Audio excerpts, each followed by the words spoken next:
Баршаңызға қайырлы күн достар. Бүгін сіздерге ірімшік қосылған картоп таяқшаларын жасап көрсетемін. Менің каналыма жазылып, лайк, комментарий қалдыруды ұмытпаңыз. Достарыңызбен де бөлісіңіз. Бізге керегі картоп, аскөк және ірімшік. Ең алдымен картоп пюресін дайындап аламыз. Картоптың үстіне су құйып, татымына қарай тұз саламыз және отқа қоямыз. Ол уақытта ірімшігімізді турап аламыз. Ірімшікті ұзынша етіп кесеміз. Егер кішірек етіп жасағыларыңыз келсе, ортасынан кессеңіздер де болады, кішірек етіп. Енді аскөкті де тураймыз. Қалауыңызша ірі немесе майда етіп турасаңыз болады.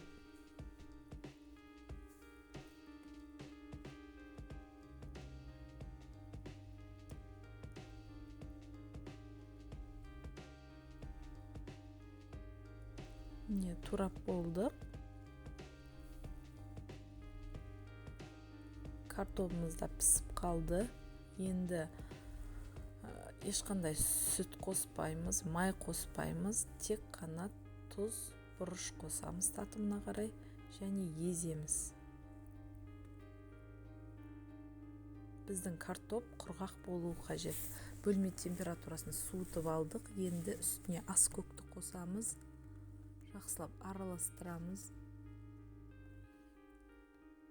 Енді алақанымызға пюрені жаямыз да арасына ірімшікті саламыз.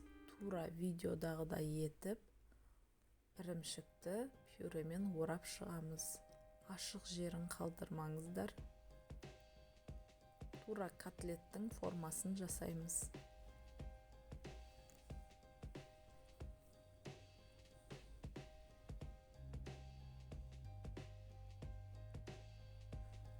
Өздеріңізге ыңғайлы етіп, кішірек етіп те жасауға болады.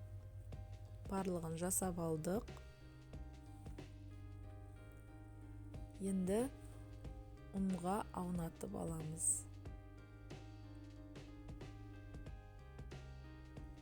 Ұн бізде кәдімгі бидай ұны.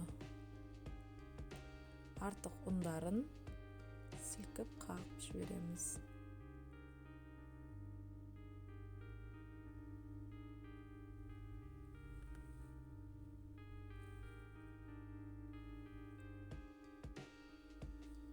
Енді бізге бір жұмыртқа қажет. Жұмыртқаны жарып, араластырамыз. Және бізге панировочный сухари қажет болады. Жұмыртқаға картопты аунатамыз. Жұмыртқадан алып, панировочный сухариге аунатып аламыз.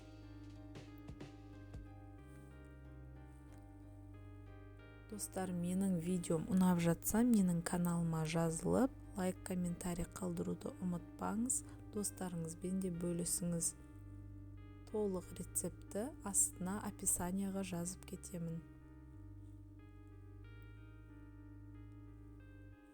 Енді майымызды құйып, қыздырамыз.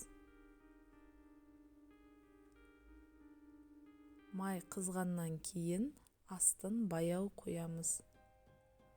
Және картоптарымызды салып, қызарғанша қуырып аламыз.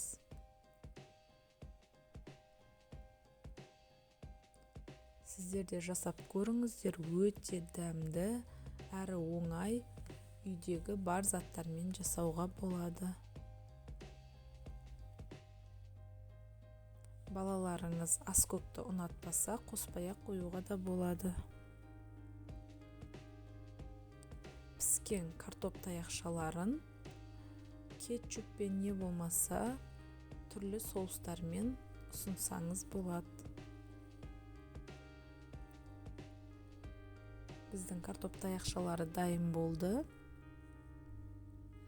Ішіндегі ірімшігі ыстыққа еріп, осындай керемет боп созылат. Көрүңүздөр жасап, баршаңызга ас болсун.